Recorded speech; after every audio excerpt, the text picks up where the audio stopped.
So, what is your dream job? And what steps are you taking to make it a reality? How can we balance our passions with practical considerations when choosing a career path?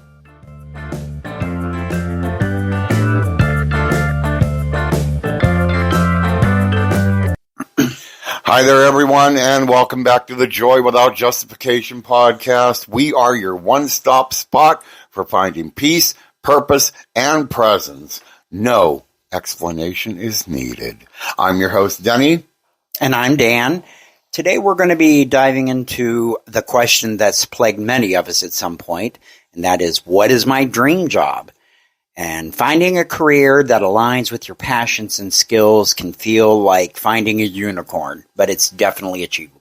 Yeah, it is achievable. I mean, we've all, at one time or another, gone through different career paths, even just switch jobs, staying in the same career or whatever, but you went from maybe one type of job in that path to another area in that same path. But trying to find that dream, hopeful job.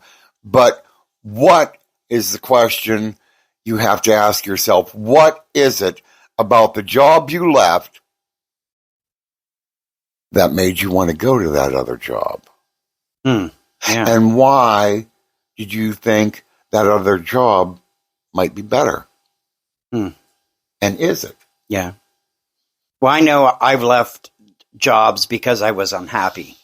Usually it's because I felt undervalued or I was working a lot. I would always have really good reviews and stuff, but there was no way for me to grow. So I would leave jobs for maybe growth and find out that I still wasn't in the job I wanted. So I was in retail for 38 years. I was in, management and all that kind of thing. So leaving from one retailer to another, I was leaving because I wasn't happy over here, but really, I just didn't like retail. Well, I mean, but what reasons, think about it, what reasons do people leave other jobs for? You're not making enough money. Yeah, definitely. Drama on the work place is a lot of the big thing. Yeah. Whether it's drama about you, drama about someone else, drama from someone else that they sucked you into. Yeah. Yeah. And, is that other job, though, going to be any better? Right. Even if you go to another job for the money, you're still going to have drama. There is always going to be drama somewhere. Listen, always. I've went to jobs for more money and absolutely hated them. Sometimes money's not worth your peace of mind either. Yeah. So that's a whole other thing. You've really got to dig in. One thing I learned is if there's turnover, there's a reason there's turnover. Yeah, for sure. And most of the time, it isn't because the person leaving the job didn't like the kind of job they were doing. Sometimes, and you were a manager, so sometimes it's because of the leadership. Oh, yeah, usually is. And that's 9 times out of 10 what the person doing the exit interview usually says. It's either, well, I just couldn't stand my manager. It's leadership, money, or undervalue. That's usually your big 3. But let's not forget to subscribe to Joy Without Justification, wherever you get your podcasts. And we're going to continue talking and guiding you through exploring your dream job aspirations. And for more inspirational content, you can always check out our YouTube channel as well as email us at joywithoutjustification@gmail.com.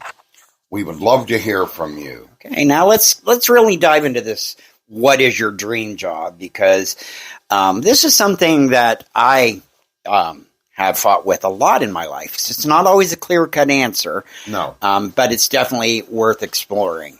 Yeah, it is. And here are a few tips that might help you try to find that dream job. Self-reflection. What are your passions? What are your skills and values? Make a list. What kind of work environment thrives with those values? Explore different options. Talk to people in various professions, shadow professions you admire, and volunteer in areas that interest you. And don't be afraid to pivot. Your dream job might not be what you think. Be open to exploring new paths and opportunities. So let me just interject here. I think when I was young, I actually went to college the first time to be a teacher, okay? Because I like learning. I am a nerd, have always been a nerd. I like deep conversations, those kinds of things. And I was working at Hills department stores that are now out of business. I got promoted very young and was making decent money and just kind of stayed there. Dropped out of college. I regret that now. But you can't, I'm 57. Looking back with regrets is silly. I can't go back and change it. Okay. So you and I have talked about me, maybe taking some online classes, finishing my degree. I do have an associate's in human resources, but I would definitely like to go in a different direction. I don't know if that's going to be feasible. But what can I do? How can I take my passions and apply them into my job now? Or if I was younger. Okay. So number one, first of all, let me backtrack. I know I'm kind of all over the place in my thoughts, but welcome to Denny's world. That's normal. But it's never too late to start your dream.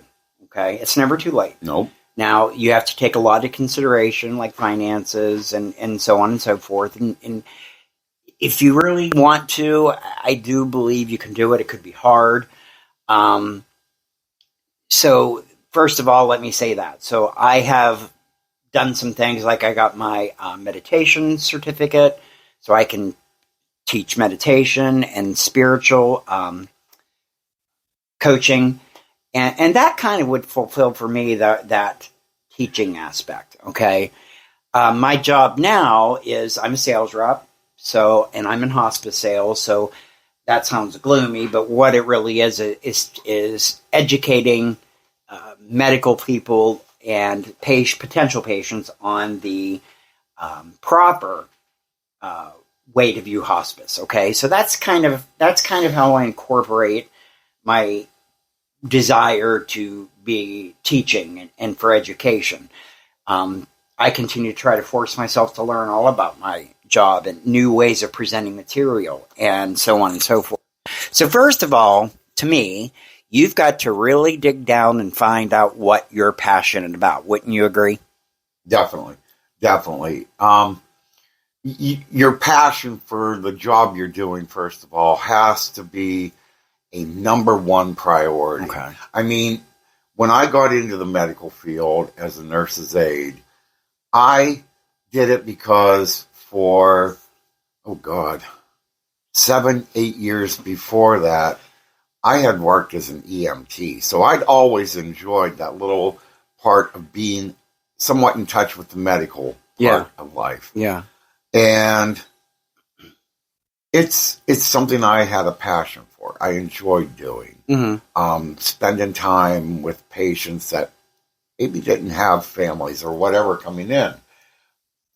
But again, it's not one of those big paying careers. Right. I mean, yeah, there are nurses' aides out there that are probably making a hell of a lot more than I did.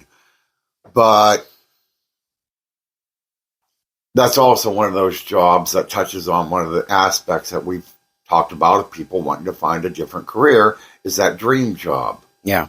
Any job will promise you, oh, you're going to get this, and you're going to get this, and you're going to be paid this, and it's all going to be sunshine. Sunshine. Yeah. But medical is one career where I found you have those people that bring that drama about. Whether it's, this one constantly is calling off, or that one's constantly not showing up on time, or this one here likes to stand at the desk and fiddle around talking about something she did last night or whatever with the nurses instead of doing her patient care, and then comes to you after you've done your 8, 9, 10 patients, and her cat wants in the studio, wants to be part of you doing her job, pretty much, that she herself could have done. Yeah. So, like I said before, you're always going to have drama somewhere. There's always going to be some sort of drama, no matter what job you think you want to do. Right. Well, and I think drama is just anywhere there's 2 or more people together, there's just drama. That's just the way it is. Yeah. But what do you say to that person that they just didn't seem to have a lot of breaks in life?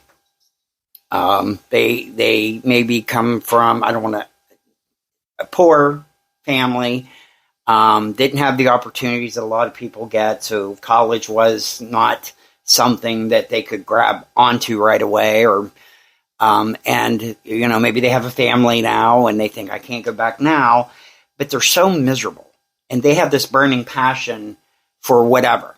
Let's talk with medical. Maybe there's a girl that's an aide and she wants to be a nurse.